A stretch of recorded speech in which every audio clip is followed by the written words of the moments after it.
Welcome to today's Metaphysics and Makeup, where we get weird. So basically everything that Bailey doesn't talk about, we talk about over here. Aliens, conspiracies, all of it. So welcome. My name is Dottie. I am the brightest star. I also do have another YouTube channel, The Brightest Star. And yeah, let's get into it. Today I'm kind of just gonna go off the dome, and I want to talk about some things that are in the Bible that for some reason nobody sees, and I don't be with the understanding of why. So we're gonna get into it. So one of the very first things that I noticed, let's scoot this tripod back just a tittle, but one of the very first things that I noticed was what it was that Jesus really stood for. If you read into the Gospels, Jesus the whole time was like, hey bro, that word Messiah, I'm gonna need you to stop using it. And he the whole time he was coming to release us from religion. And I find it so interesting that instead of us being released from religion, we just kind of got deeper into it. And then when he was like, hey yo, let's not worship people, everybody was like, oh yeah, so let's worship you, because that's different than worshiping people, you know? And it's just but why? Another thing that really got to me is that when you look at the definition of prayer versus a spell, they're basically the same thing. And that was something that I couldn't understand, is both you have to set your intent, both you have to come from your heart. And if you don't come from your heart, and if you're not pure from it, it doesn't work. Which is why a lot of people's spells don't work, is because they don't have, their intent isn't strong enough. It's not coming from the heart, it's not pure. So, and it's the same thing for prayer.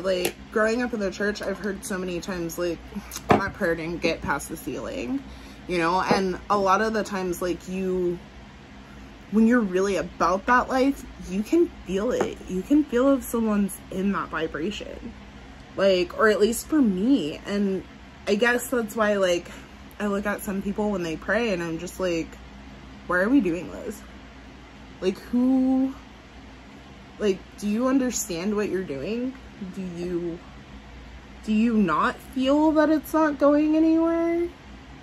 That even your guides were that's weak. They can't do anything with it. So when I was in the church, I was staying with this, she was really very Christian woman. Most of the people that I lived with at the time really were. And there was nothing wrong with that. And being a Christian, I know I have this really hard view when it comes to Christians, but the reason why is because I grew up in the church. I understand the Bible, and I don't understand why people aren't willing to understand. And I guess that's just my thing. It's right in front of your face, but yet you're not willing to understand it. So, but she had this article, and this article was the coolest thing, right?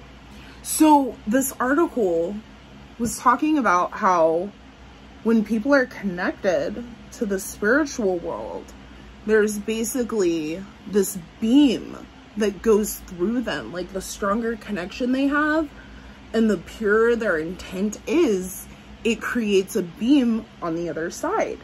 This beam then allows your spirit guides, your angels, whoever it is that you work with, to be able to work in your behalf.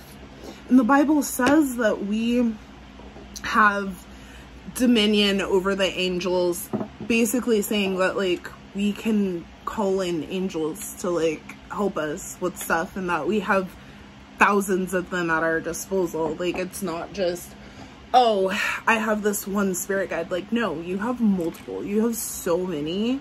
And like, you can really, like, you need protection. You got a whole squad for protection. You like, you really do have dominion over the angels. But then you have to think about it. This word angels comes from the, I believe it's either Greek or Latin word, daemon. Daemon, demon. Anybody see where I'm going with this here? Basically, like, our angels and demons are kind of the same thing. One's chaos and the other one's light, basically.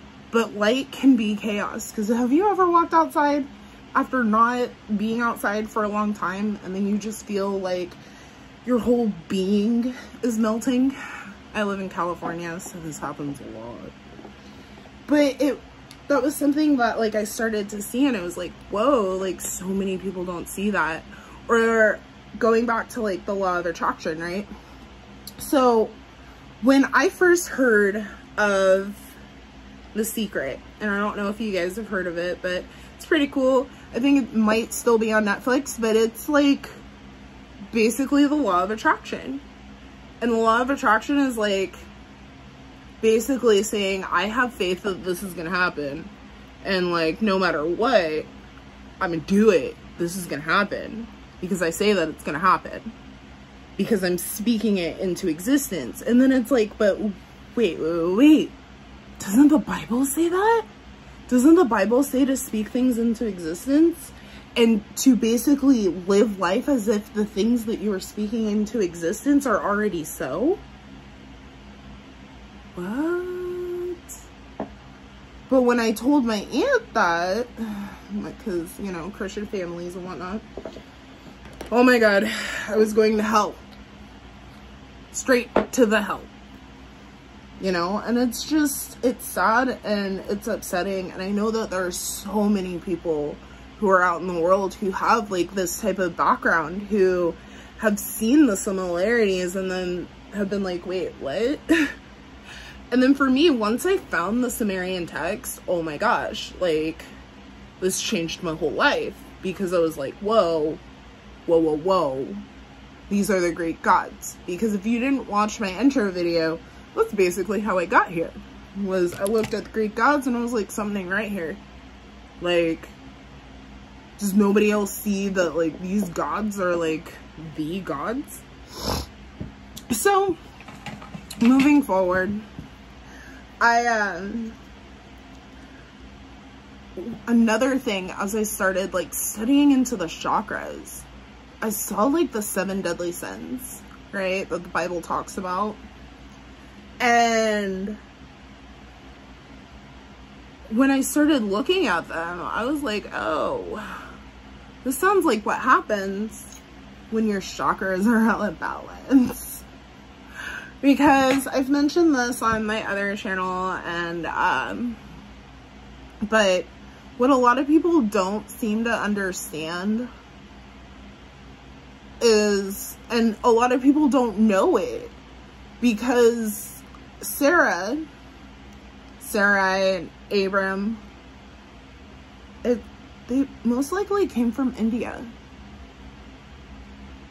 So they would have been, because I hate to tell most people this because they're not going to be very excited about it, but there's like this hidden belief that life starts out of India, which would make sense because out of every place to hold their history, it's been India. They've never truly allowed themselves to be colonized, I guess is the type of wordage that we're looking for here.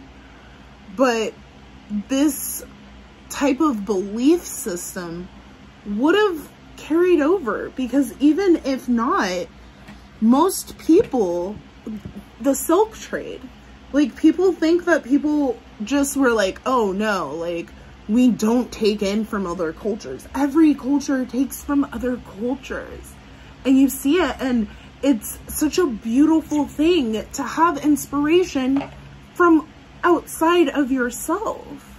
You know, people don't, for some reason, we just think that everybody in the Bible was like peasants, even though it talks about kings. And most of these people it talks about were of royal descendant. And if they weren't of royal descendant, they got there, like David. But I will say one thing about David is that I've never actually found proof or correlation of David, even though he's like the biggest king of the foundation, but there really is nothing that shows, yeah, David was this person, he did this, he built this. And I wonder, and maybe hopefully soon I will find this information, I will find that missing link, because that's how I live my life, is it'll come to me. Because it does, you know, I live my life in a way that the things that I want, you just got to see my bathroom, how beautiful. The things that I want will come to me, you know. I know that for some people it's like hard to fathom living your life that way. And I know, like, for my Christian family especially, like, the idea that I just kind of sit back and I allow things to happen. Like,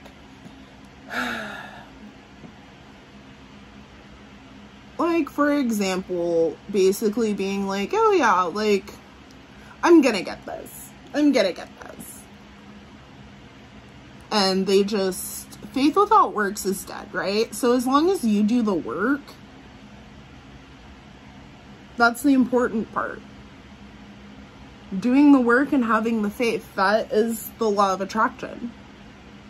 Like, you can't just sit there and be like, oh, I'm gonna have a Camaro one day and, like, not have your driver's license. Not save up the money. Like, where are you gonna get this? Like, it's just gonna fall out of the sky, baby? You know? So you gotta work on it. And for me, I was basically made to feel, and I know there's gotta be so many other people out there who have had similar experiences, you know, and it's okay, and you're not wrong, and you do what's best for you, you know. And I think too many times, especially with our generation, we are breaking so many traditions and so many things within our lives and within our lineages, which I actually just found out that basically this generation is meant to change the world with secret knowledge. We are the generation that Thoth talked about so many years ago that would eventually come back to the knowledge of Egypt, because a lot of this does come from Egypt. But if you follow the Sumerian text, and I know this isn't quite the Bible, you know, but I think it's interesting because the Sumerian texts really do correlate so well with the Bible. Yes, it talks about the cosmology of things, which granted is very different than some of the other things. However,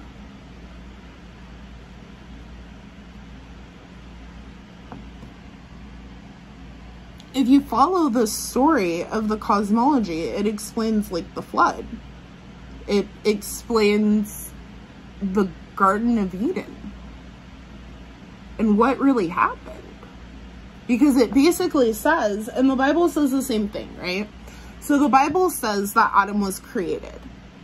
After Adam was created, then Eve was created. You know, we're not going to discuss Lily in this particular saga, but after this, well, if you follow the Sumerian text basically says they created men to be slaves, to do what it was that they wanted and needed for them to do, and that was it. And then one was like, hey, let's give them some divinity. Let's give them some superpowers. Let's give them a connection, which would be feminine energy. Because feminine energy is where you connect into your intuition, where you connect into the other side. So first man was made for just action. Humans, man, woman, whatever, hermaphrodites. Like, I'm not trying to be, I don't know. I don't fucking know. This world's so confusing nowadays, and I'm such an old person that it's just too much. So mind me if I don't say something the right way. Like, don't come for my dome. I love everybody. Do you boo. I don't care. Anyways. So, but like, we were androgynous, I think is the word that I was looking for here.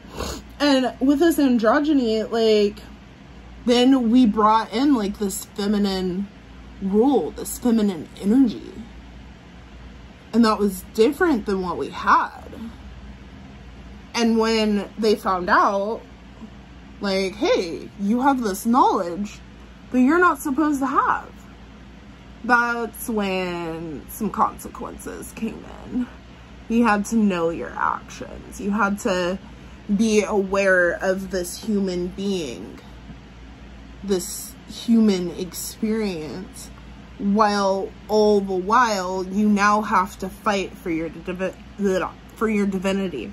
And I feel like that's where, like, I've heard so many different like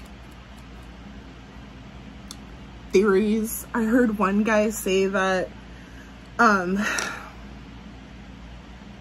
the Bible is a story about women basically having to redeem themselves because they biffed it in the garden, and you know, whatever.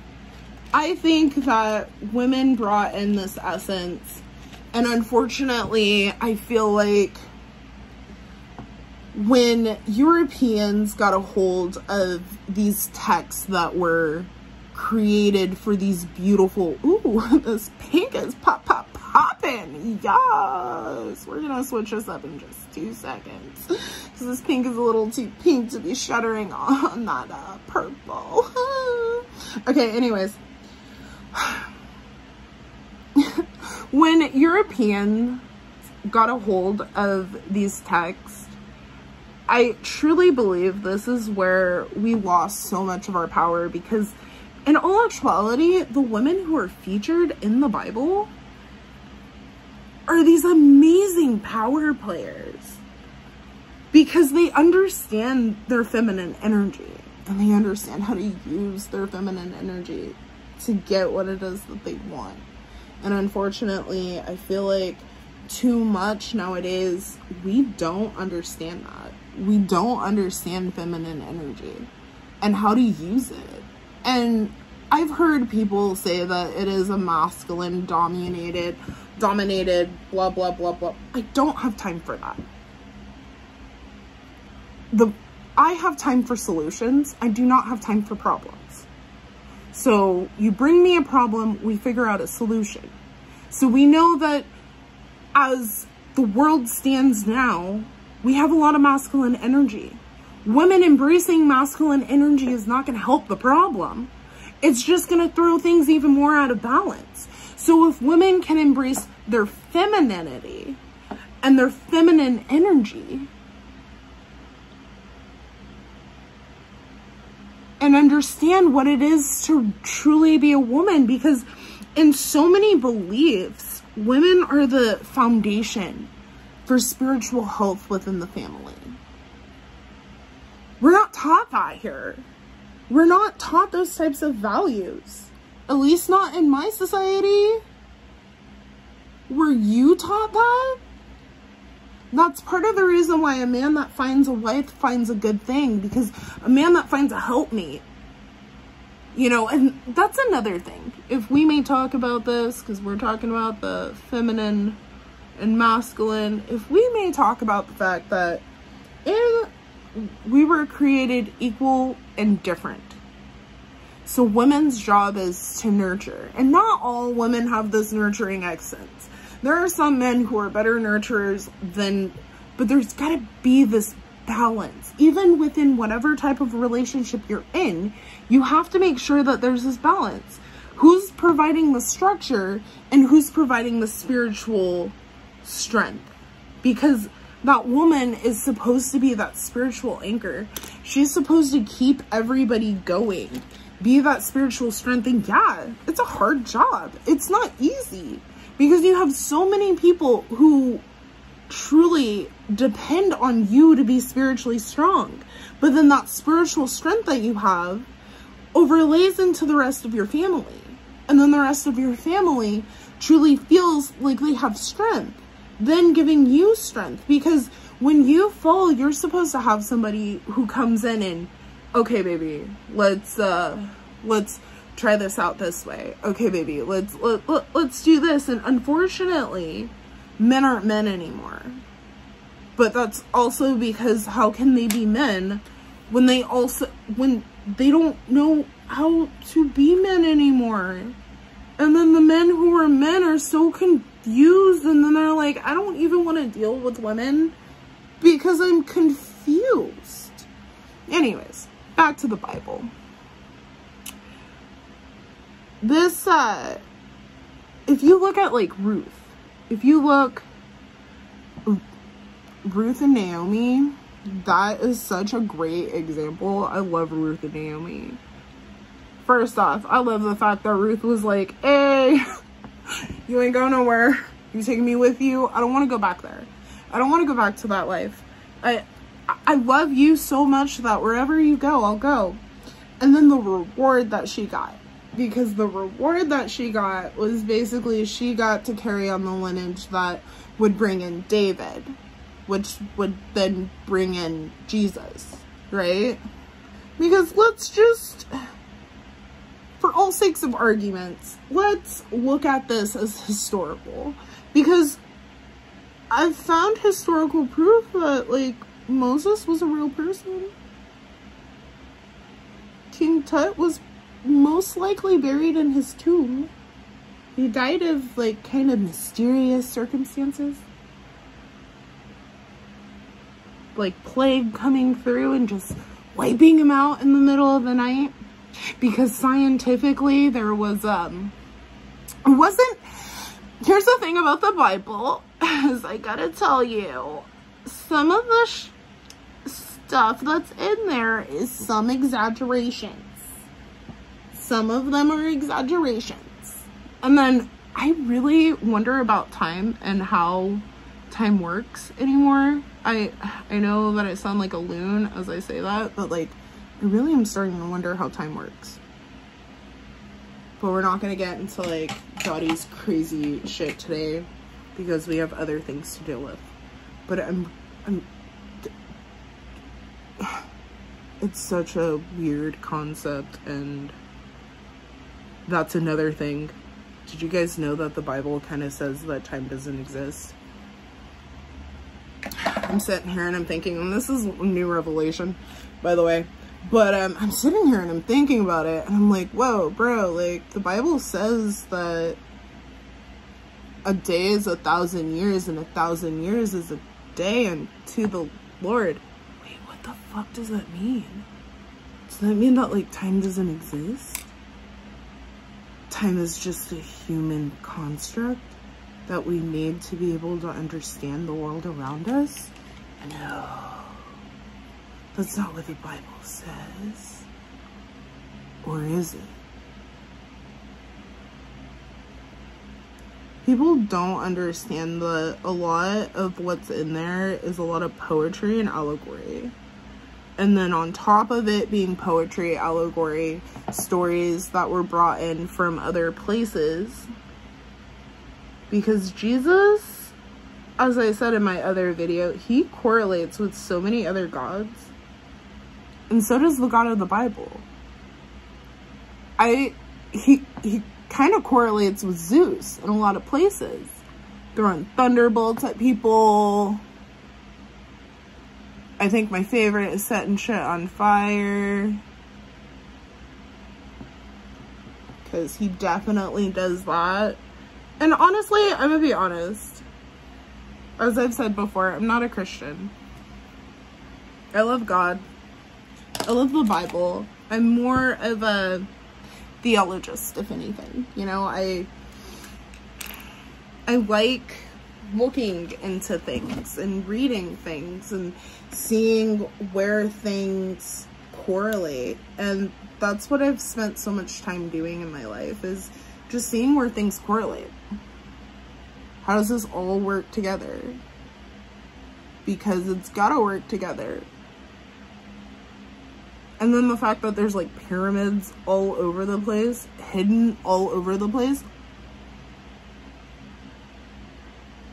And this is like a total side note and has absolutely nothing to do with anything, but did you guys know that, like, so I was reading this story or watching something, I don't remember. So I came across this information, and this guy was like, yeah, I was like obsessed with trees growing up, and then like I started climbing, and when I climbed, I found that like in the trees there were like these whole ass ecosystems. And then he was like, wait, what happened to the ancient trees? And I about shit my pants, because there are trees that grow out of trees, y'all. Like, did you know that? Like, the higher you go up, like, they'll cross-pollinate, and you'll have trees growing out of trees. I promise I'm not crazy. I promise. No, not today. I might be a little crazy tomorrow, but we never know. We just never know. I know I'm crazy as shit with this right here. Phone call come through. But yeah, they were talking about, this guy was talking about how we don't see ancient trees. Like, it's just not a thing that we see. And then like it got me thinking, what if the trees that we see are literally just like trees? The tops, like the tippy tops of trees. Like when we go out in the forest, what if, because you think about it, like leaves and they fall and you end up with like layers of mulch on the ground. Millions and millions of years of this. Where are the, okay, sorry. I think too much. I think way too much. Being a Virgo is a blessing curse. Alrighty guys, this is just the random stuff that flies through my head every day. I know my makeup looks all kinds of just like, hey baby. And you know, we're gonna try these eyelashes one more time. One more time. I'm even like missing an eyelash and I don't know how. Just missing one eyelash.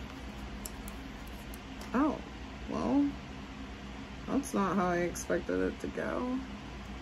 But there's so much that goes into the Bible that so many people just aren't willing to see. You know, going back to like David's book of Psalms, or also spells. Throwing it out there. Throwing it out there. But you have to think about it. David was a man after God's own heart. Like, what? Why was he there? Why did he have God's heart like that? Because while he was out there in the desert, he was just like, Jesus? Or Jesus, because Jesus came after him, but he was like, God. And then there's the fact that, can we talk about the God of the Old Testament and the God of the New Testament not being the same God? Can we talk about that? Because there is no way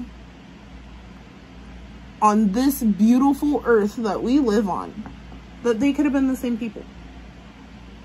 I just want you to think about it for a second, right? You have the God of the Old Testament, and he's like, kill, kill, destroy, kill, kill. Whoa, whoa, whoa. I need you to go in there and don't leave anything. We're gonna kill everything. And then because you didn't kill everything, now we have these consequences for your actions. Whoa, it's not really a loving God, is it? I mean, yeah, he might love his people, but what about all the others people? But then we have the God in the New Testament who's like, love and joy and positivity and peace and...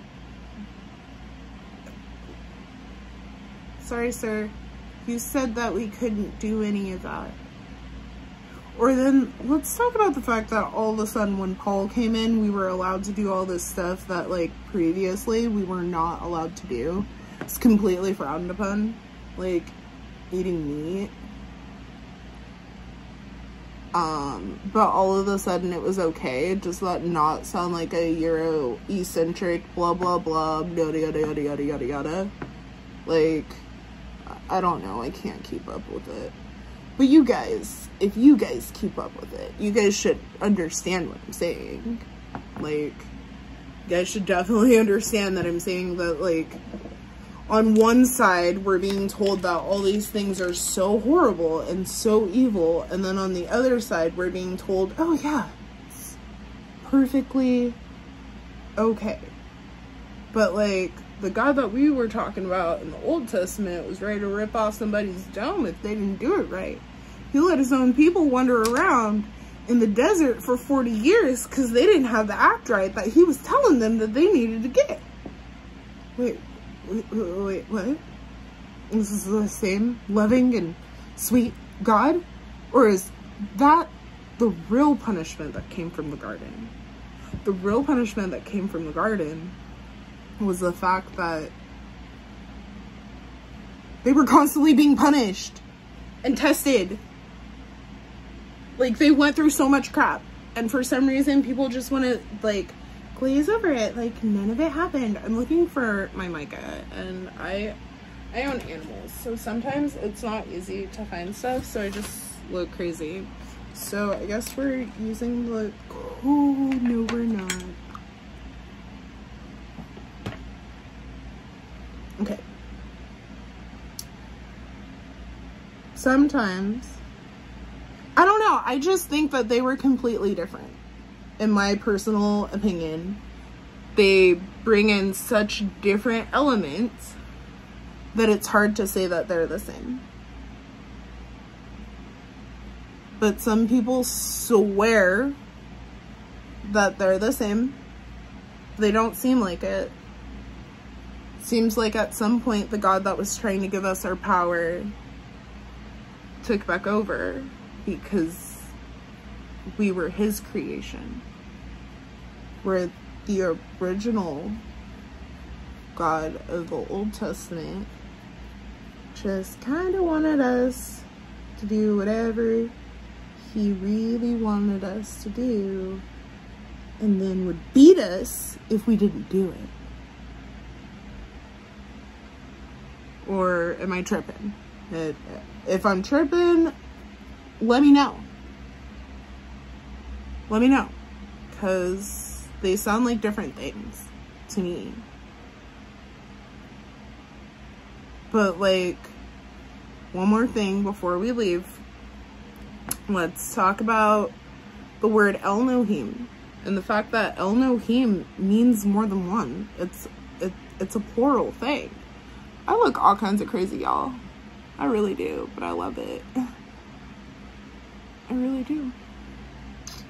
And once I put my glasses on, you won't be able to see nothing. It's amazing. Just these. So, Elohim's plural, which means that we humans were made by a council. Not just one, but a council of beings who wanted us humans, kind of like it says in this Sumerian text. Turn it out there. So next time on Metaphysics and Makeup, we're gonna go over the 12 tribes of Israel and how they all correlate with the 12 zodiac signs. Stay tuned. Alrighty guys, see you later. Bye.